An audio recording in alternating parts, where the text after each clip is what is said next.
joined with Norman Finkelstein, leading scholar and author of a new book. In fact, he's written a new book called Gaza, an inquiry into its martyrdom. How are you, Norman? I'm fine. It's an inquest into its martyrdom. An inquest into its martyrdom. Thank you very much for the correction. Excellent. So I wanted to really just get your opinion first and foremost on what's really happening now in terms of what's going on in the Palestinian border. It's really interesting because it's the first time, you could say, in quite a long time where Israel doesn't really have a pretense or a pretext for attacking the civilians on the border. Some people say about 60 people have been killed, although there may be conservative estimates. What's your take on all of this? Well, first of all, it's about 110 people who have been killed since March 30th, and about 12,000 who have been wounded, and many of the wounded have incurred life-changing injuries, which is to say permanent injuries. Injuries will never heal. Israel is using weapons which apparently inflict these kinds of injuries that require amputations and other sorts of injuries which will never heal. My take is not, I think it's not novel at this point. First of all, I think it's important to attend to language. That's not a border. That's a prison gate. It's a concentration camp. Fence. It's a ghetto fence, but it's not a border. A border at least suggests that there are sovereign states on either side of it, but that's not the case. And on the case of for the Palestinians, they've reached a do or die moment. The accumulation over literally 70 years has now reached a point such that either they break out or they will have to slowly but surely die silently. The process began 70 years ago this month with the mass expulsion of Palestinians from what became the state of Israel. Large numbers of them ended up in Gaza, were fled or were driven into Gaza. And that expulsion was then compounded. Right now, about 70% of Gaza's population comprises refugees and future and subsequent generations of refugees. In 1967, the expulsion was then compounded by the occupation of Gaza as well as the West Bank and East Jerusalem. And in the case of Gaza, it was an unusually brutal occupation. Massive atrocities were carried out by Ariel Sharon in Gaza in the late 1960s and early 70s. Then in 2016, the expulsion and the occupation were compounded by a brutal blockade that Israel imposed on Gaza, effectively denying it everything short of downright, outright starvation. So they were put on this minimalist caloric diet by Israel. And then that was compounded by Israel's periodic massacres that it visited on Gaza since 2004 and up until the Great March of Return on March 30th. Israel had inflicted 8 what it calls operations on Gaza, causing massive death and destruction. And so you have the expulsion, the occupation, the blockade, and the massacres, and each compounding the other, each exacerbating the other. And so at some point, it was not altogether surprising that the situation in Gaza would become literally unlivable.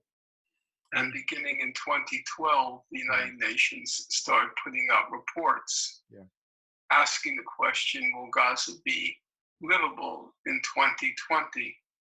And by 2017, Robert Piper, a senior UN humanitarian official responsible for the West Bank and Gaza, stated that Gaza had crossed the unlivability threshold a long time ago. And so Gaza is now a literally uninhabitable place and unlivable place. What does that actually mean if we were to actually kind of concretely define that? When we say something is unlivable, what do we actually mean by that? Well, let's take the most basic, essential, rudimentary index. Water. 87% of the water in Gaza is contaminated. 97, you said? Yes, so 97%.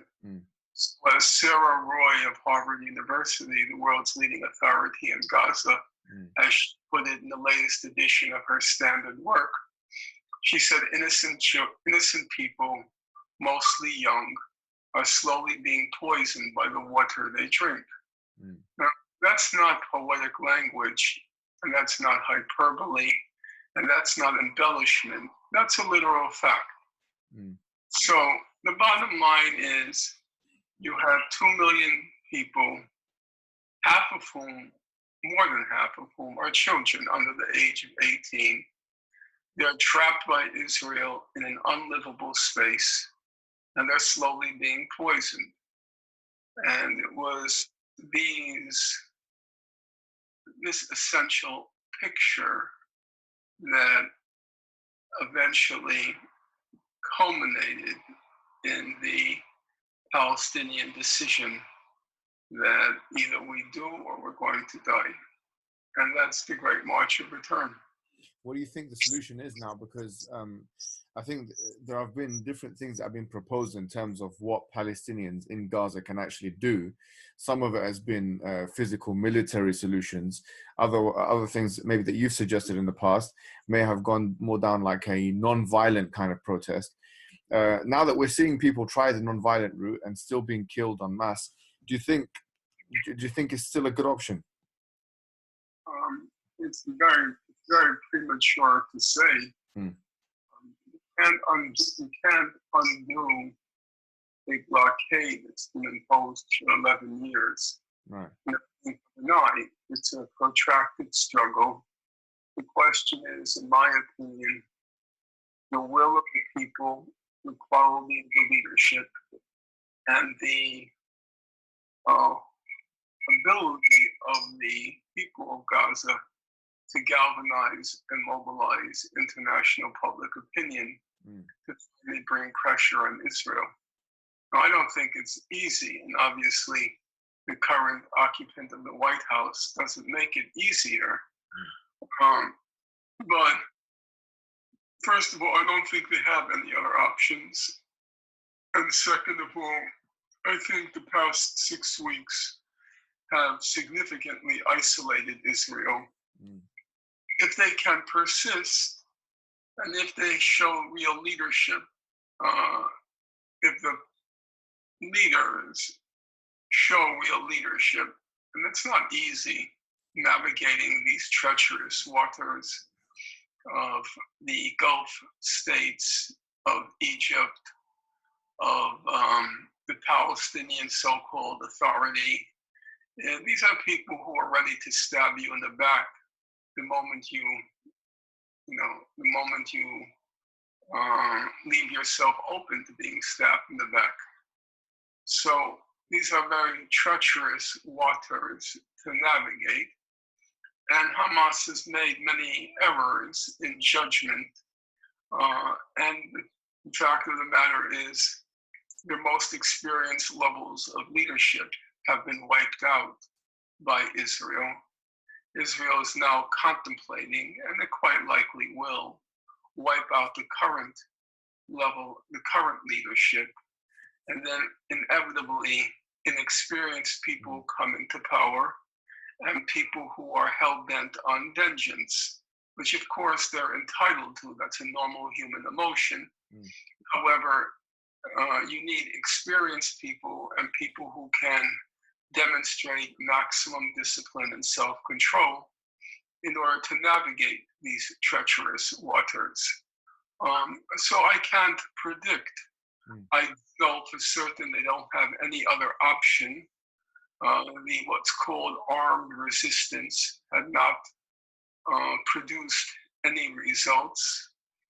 Everybody can agree the so-called diplomacy is just a fig leaf for Israel's gradual annexation of the West Bank and its destruction of Gaza. So that's not an option. And then the third and only option that remains is nonviolent mass resistance. So if this fails, the people of Gaza will expire. And so we have to invest everything we have in trying to make this work. I mean, when we think about kind of Operation Cast Lead and Protective Edge, 2008, 2014, respectively, I think the pretense has always been from Israel that it's been Hamas soldiers that have been armed and have been trying to attack and these things. And so they've had the right to self-defense. Here, obviously, there's been this kind of mass protest, which has been non-violent by civilians, most of which, or all of which, are non-armed. So the question really is Israel deliberately targeting civilian people? Well, Israel has always deliberately targeted civilians. That's not a question. Clear. The difference is Israel was always able to use the Hamas quote-unquote rocket attacks as pretext and as a facade for targeting civilians. What makes this situation different is they don't have that pretext and facade anymore. And so even though the number of civilians killed in the past 6 weeks, 110, is roughly the number that Israel killed on a typical morning during Operation Cast Lead and Operation Protective Edge. The outcry from the international community was much louder this time, even as the number of those killed was far fewer, because Israel couldn't use the pretext of self-defense from Hamas rocket attacks. And in fact, the past 6 weeks, Israel has been desperately trying to evoke those Hamas rocket attacks. That's why it killed the Hamas person in Malaysia. Then it killed 6 Hamas militants. Then it started to kill children and journalists in plain sight, hoping it would evoke enough rage and anger such that they would resume those rocket attacks. Israel is praying for them because that then gives them the pretext and the facade to go in and to commit mass death and destruction of the magnitude it inflicted, say, during Operation Protective Edge. Yeah. So why is the West being very acquiescent to this? I mean, why is the United States, for example? I mean, what can be, is it the Israeli lobby, or are we overestimating the power of the Israeli lobby? Look, there's a complete congruence of worldviews between Mr. Trump and Mr. Netanyahu. They both hate foreigners. Mr. Trump, it's Mexicans and Muslims. Mr. Netanyahu, it's Africans and Muslims. They both like to build walls. They both like to strut across the world stage like these macho dictators. I don't think they have a intellectual or even a political worldview. These are both narcissists who thrive on, they're basically showmen. They're Mr. Netanyahu is a kind of P.T. Barnum of the Barnum Daily Circus. He's a kind of circus character, a P.T. Barnum from hell. And Trump is he's a freakish character. But it's very hard to believe that he cares much about Iran or he cares much about anything except himself. I doubt he could even find. I think it would be very surprising if he could find Iran on a map.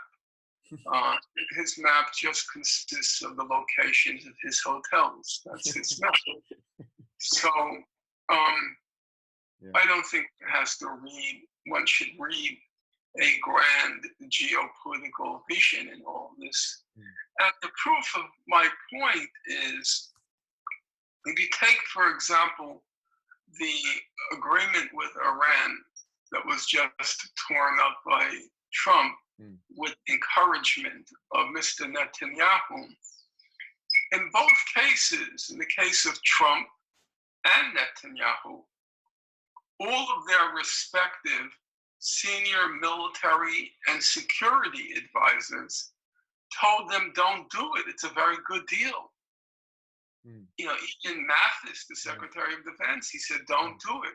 All of Israel's security and military people said, don't do it. It's a very good deal. And then you have to ask yourself, then why did they do it? You can't convince me that Trump has greater geopolitical insight than all the members of the military and security establishment in the US who endorsed the deal, and ditto for Netanyahu.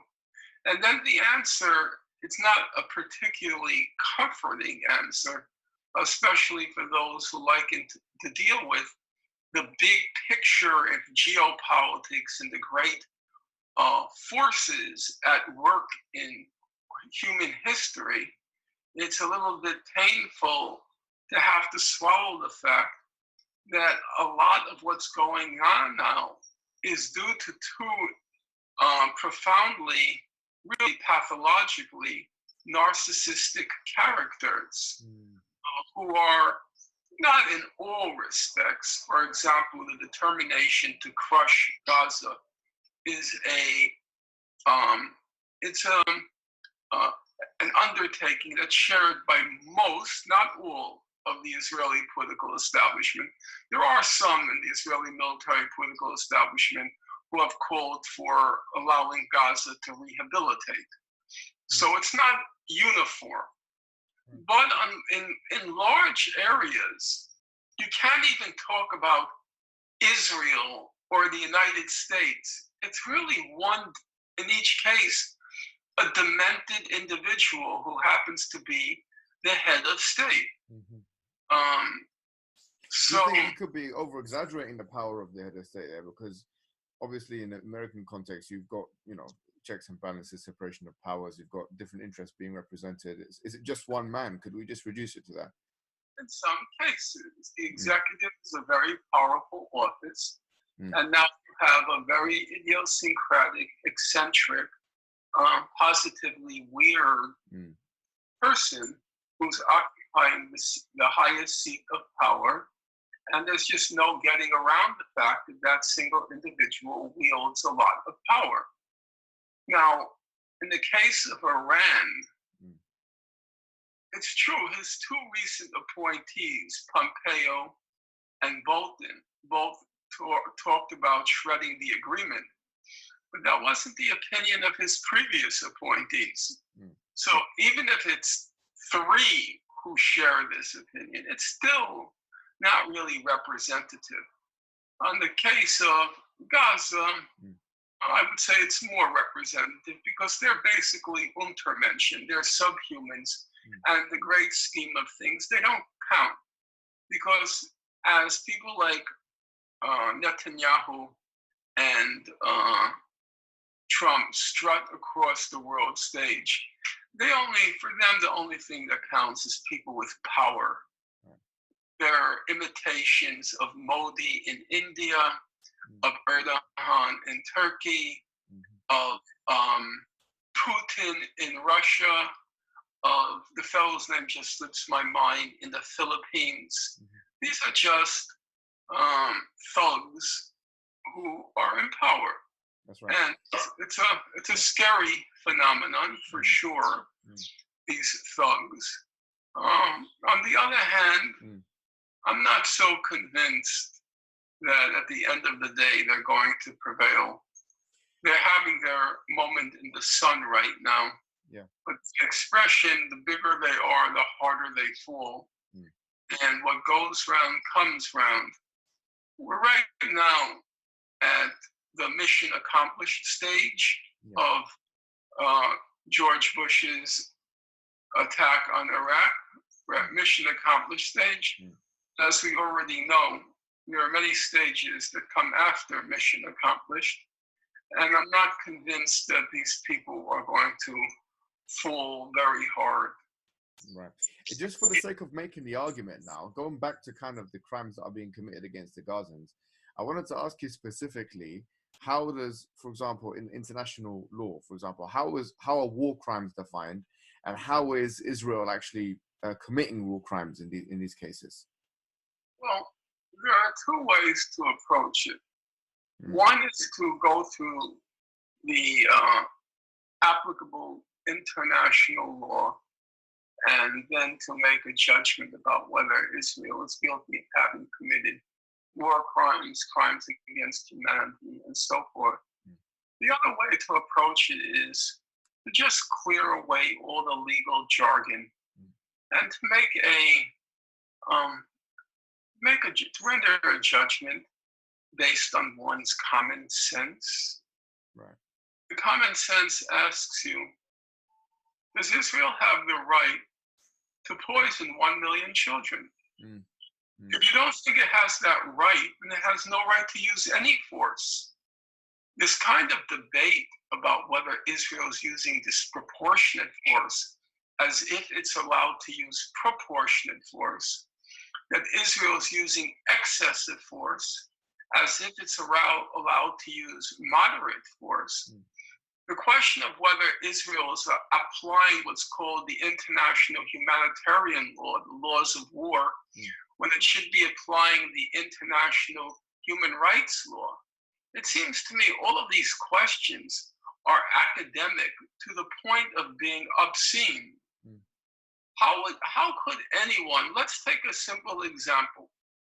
If Auschwitz concentration camp abutted the German border, was right on the German border, and the people in Auschwitz organized to non-violently break the border, breach the border with Germany.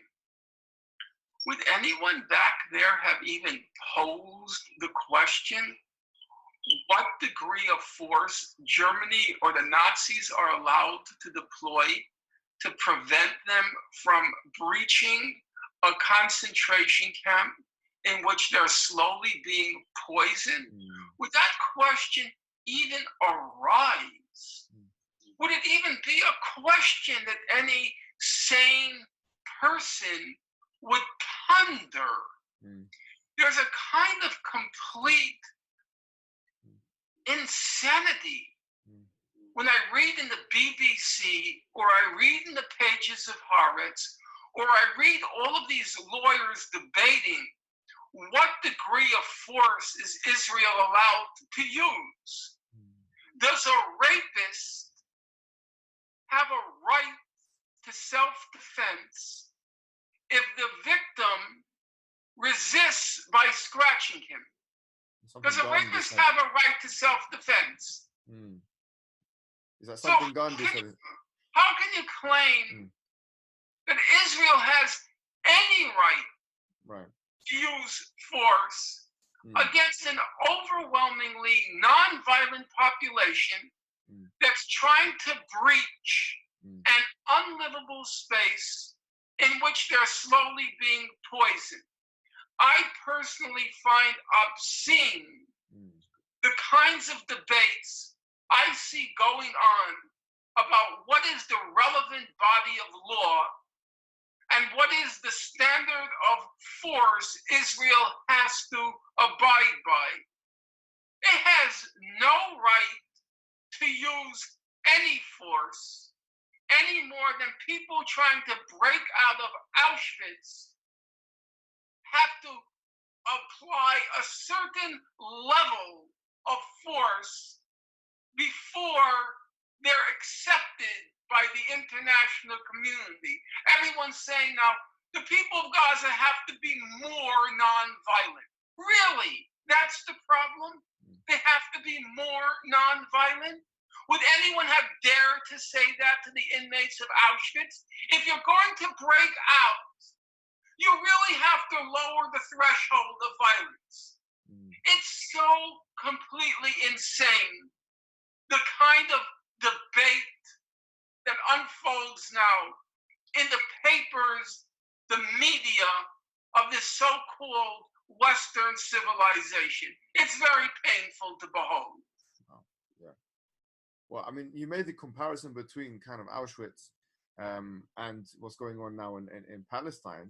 It's a concentration camp in which in Auschwitz the death was at a more accelerated pace. In the case of Gaza, it's at a slower pace. Is that a significant difference? Is that a significant moral difference? You want me to say the pace was faster at Auschwitz because they sent 10,000 people into gas chambers a week? Yes, it was faster. You want to tell me the magnitude, the numerical magnitude was greater? Yes, I will agree to that. Is that really so consoling? Does that console your heart to know that the 1 million children in Gaza are being poisoned at a slower rate? No. Yeah, it's unspeakable what's going on now, and we shouldn't play these verbal games. Right. No, I mean, do you reckon that there could even be a parallel between kind of what you would see as a Zionist ideology and Nazism? I don't care about Zionist ideology. Let's not drag in extraneous factors or extraneous issues. Israel is a crazy state. It's a completely lunatic state. In fact, most of the founding Zionists, if they came back and they saw that Netanyahu was the head of their state, I'm sure a lot of them would have wondered whether it was worth it. So I don't think it's a question of Zionism. And I wish people would just drop that. I wrote my doctoral dissertation on Zionism. I know a lot about Zionism, but I never invoke it nowadays because it's completely irrelevant. It's not Zionism. It's a state that's gone mad.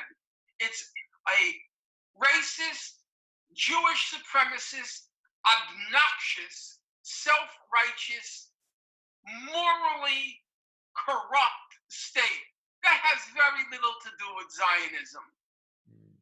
Norman Finkelstein, thank you very much for your interview, and thank you very much for your time. You're welcome. Thank you. Bye-bye. Take care. You're welcome.